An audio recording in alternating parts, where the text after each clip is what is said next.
Segunda de Pedro, capítulo 3, versículo 9 dice: el Señor no retarda su promesa, según algunos la tienen por tardanza, sino que es paciente para con nosotros, no queriendo que ninguno perezca, sino que todos procedan al arrepentimiento. La voluntad de Dios es que todos procedamos al arrepentimiento. El arrepentimiento, según la Biblia, es cambiar tu mente. Por consiguiente, es cambiar una actitud. Cuando nosotros hablamos de arrepentimiento, pensamos que el arrepentimiento simplemente se le está ofreciendo a aquellas personas que han pecado contra Dios, los cuales no conocen a Dios, y Dios los llama a que se arrepientan.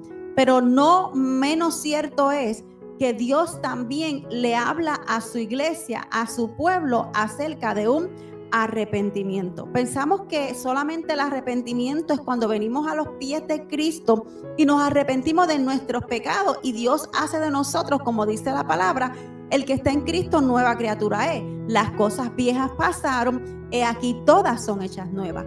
Pero Jesús habló también acerca del arrepentimiento, que tenemos que dar frutos dignos de arrepentimiento. Ese fruto digno de arrepentimiento tiene que ver con las cosas que nosotros pensamos, tiene que ver con aquellas cosas que siente nuestro corazón, incluso emociones, tiene que ver con nuestra conducta, tiene que ver con las palabras que nosotros decimos. ¿Por qué? Porque nosotros podemos fallar a Dios con un pensamiento, podemos fallar a Dios con aquellas cosas que nuestro corazón siente. Por eso la palabra dice que engañoso es el corazón y perverso, ¿verdad? ¿Quién lo conocerá? Yo, Jehová, que escudriño los corazones. Él conoce nuestros corazones. Y también podemos fallarle al Señor, ¿verdad? Con nuestras palabras. Cuando hablamos del arrepentimiento, ¿verdad? ¿Qué es el arrepentimiento? Es el pesar de haber hecho algo y de no seguir o volver a practicar algo que es en contra de la ley terrenal, como así de la ley divina, la de Dios. Me encanta la obra del Espíritu Santo, porque una de las cosas que hace el Espíritu Santo es que nos redarguye a nosotros de pecado. A veces podemos tener una conducta que no es agradable al Señor, y comienza el Espíritu Santo a trabajar con tu vida y a decirte: mira, creo que lo hiciste mal. O comienza a incomodarte, ¿verdad? Y tú comienzas a sentir un sentimiento, ¿verdad?, de frustración, o un sentimiento de dolor, o un sentimiento de disappointment, ¿verdad?, de desacuerdo con lo que tú hiciste.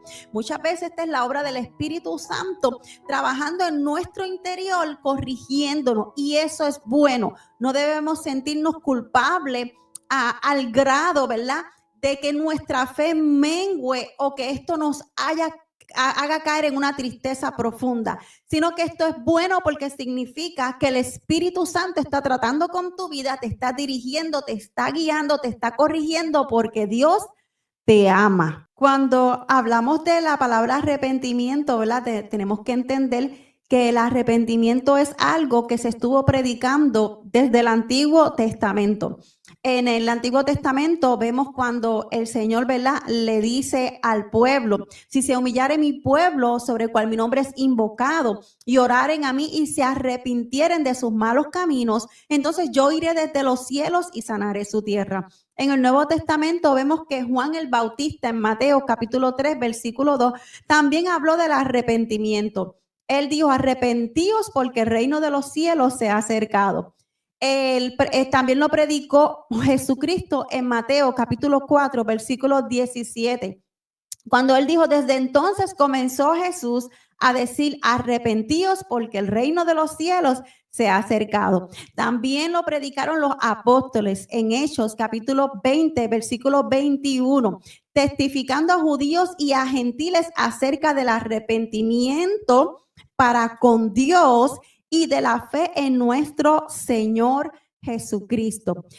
También vemos, ¿verdad?, que cuando Jesús le habla a la iglesia, le dice a la iglesia, que está en el libro de Apocalipsis 2:5, dice: recuerda por tanto de dónde has caído y arrepiéntete, ¿verdad? Una de las cosas que nosotros como creyentes y como pueblo debemos de entender es que todavía Dios nos está llamando a un arrepentimiento. Yo pienso que una de las cosas una de las oraciones o palabras que debe de estar en nuestro vocabulario cuando nosotros venimos ante Dios para orar con Él es pedirle perdón a Dios y arrepentirnos de todos nuestros pecados. ¿Por qué? Porque nosotros sin querer a veces le podemos fallar a Dios. Y esto, ¿verdad? Nos lo confirma el salmista en el capítulo 139, versículo 23, cuando él dijo: examíname, oh Dios, y conoce mi corazón y prueba mis pensamientos y ve si hay en mí camino de perversidad y guíame por el camino eterno. Nos hace reflexionar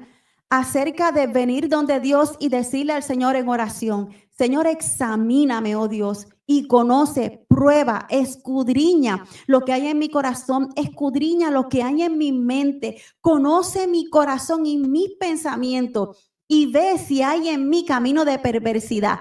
O sea, el salmista le estaba pidiendo a Dios: mira, escudriñame, porque a veces nosotros le podemos fallar a Dios sin saberlo. Entonces, como Dios conoce todas las cosas, Él le pide a Dios: examíname y escudriña mi corazón y ve si hay en mí camino de perversidad. Y luego de que tú me hagas entender mi camino, yo pueda rectificar para que tú me guíes al camino eterno. Que en esta mañana podamos reflexionar y ver y pedirle al Señor que escudriñe nuestro corazón. Pedirle al Señor que escudriñe nuestra mente, nuestros pensamientos, que modifique nuestra conducta, que modifique nuestras palabras. No somos perfectos, pero tenemos un Dios perfecto que entiende todas nuestras debilidades y todas nuestras imperfecciones. Y aún así, si nosotros se lo permitimos, Él desea trabajar en nuestras vidas. La palabra dice: sed vosotros perfectos como vuestro Padre que está en los cielos es perfecto. Y quizás tú dirás: pero es que perfecto solo es Dios, pero hay cualidades que nos hacen a nosotros ser perfectos. David era conforme al corazón de Dios, no porque David no hubiera fallado, sino porque David conocía su humanidad y iba frágilmente a la presencia de Dios y entendía que cuando le fallaba era tan sensible al Espíritu Santo que caía delante de la presencia de Dios humillado pidiéndole perdón. Que podamos nosotros venir delante de Dios en esta mañana y decirle: Señor, perdóname. Me arrepiento de todos mis pecados, de mis faltas. Y que podamos decir la oración que dijo el salmista David: examíname, oh Dios, y conoce mi corazón y prueba mis pensamientos y ve si en mí hay camino de perversidad y guíame por el camino eterno.